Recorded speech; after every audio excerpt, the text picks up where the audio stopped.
everyone, welcome back to Haywire Homestead. Sorry, I have got some crazy hair going on this morning.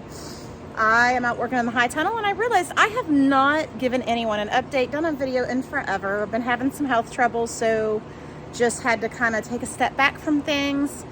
But let me show you what we've been doing. First, I was picking some garlic scapes. So these are going to be super delicious. If you've never had garlic scapes, you can use them in stir fries. They're great. Honestly, I like putting them in my omelets.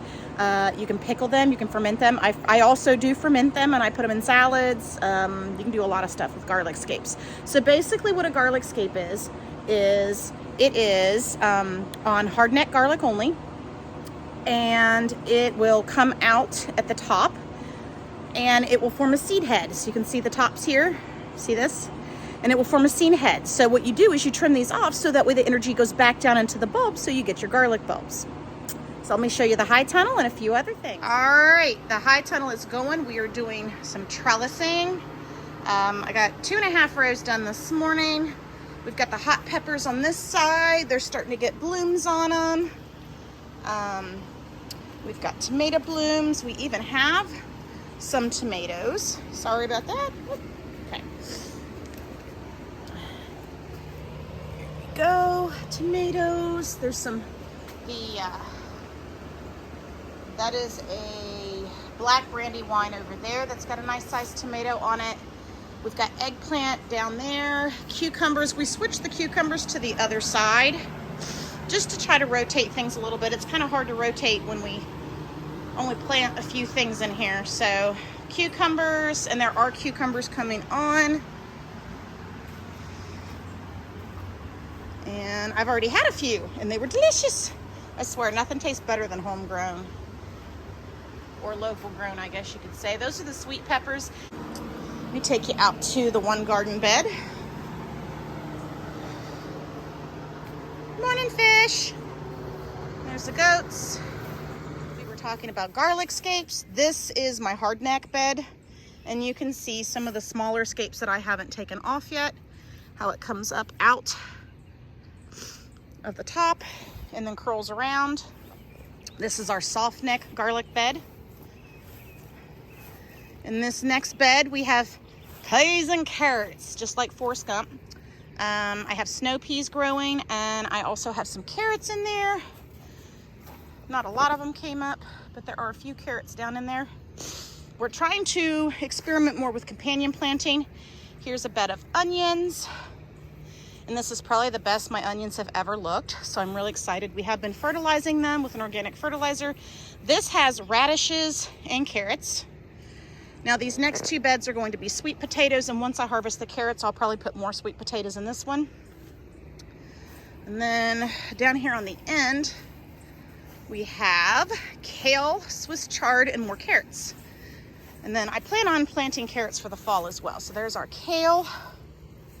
There's the Swiss chard, which isn't as pretty. It didn't come up as well as I would have liked. And here's the carrots. I need to finish weeding these beds. We've got green beans. And then next to the green beans over there, we've got squash. We put this new bed in, which is going to be winter squash, and it's got winter squash, pumpkin, and cantaloupe in it.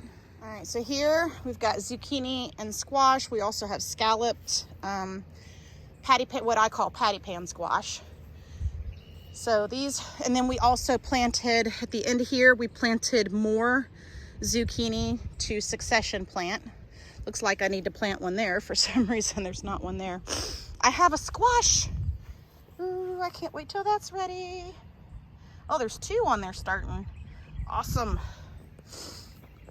And then we also have a few acorn squash. Now, my husband was laughing at me. He asked me what I was doing when I was planting, because I have this one, and then I know there's another one over that way that popped up just random.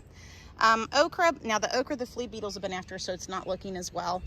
And then up in this corner, I did plant watermelon, but it hasn't germinated, so we're kind of wondering if that's just not going to happen, and we're going to have to put something else there because it's getting a little late for the watermelon.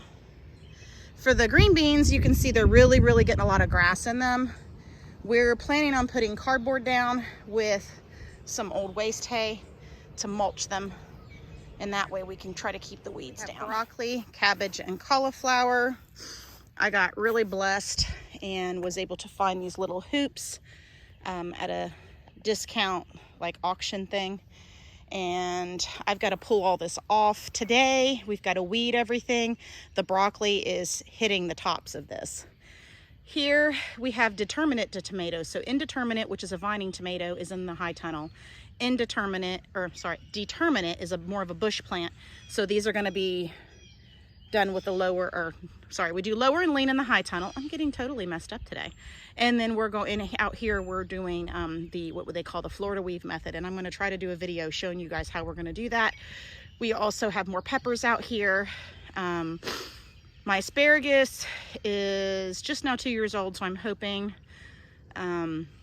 next year I'll be able to harvest. And at the very end down there, we have potatoes, and they came up, and we're using the root stout method where we just mulch the heck out of them. And we use old hay that was on the bottom of the pile that got moldy, so we just sprinkle that over top of them. And then here's our chicken coop with our chickens and our turkey named Karen. But I'm gonna try pulling some of this off, and maybe I can show you guys how everything's doing under here. Now, we also did some companion planting here as well. We've got some onions in with our cabbage. Now, I don't know about the broccoli. I mean, I can at least eat the leaves. They do have some little heads here, but I'm just concerned that it's not gonna form a large head. But hey, I have a few that I can at least snack on, right? But the cabbage is actually forming heads. We have Brunswick. I remember for sure I didn't do a red cabbage.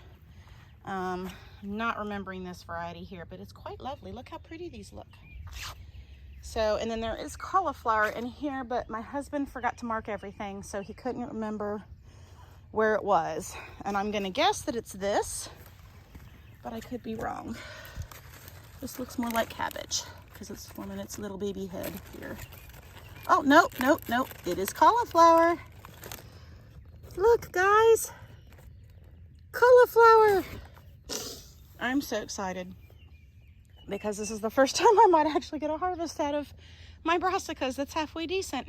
So we're going to spend the day weeding this, get it all cleaned up, fertilize it, water it, and then, and we're just using an organic Neptune's Harvest fertilizer on our plants. But that's what we're doing, and it is working. It looks like I might actually get a harvest out of these.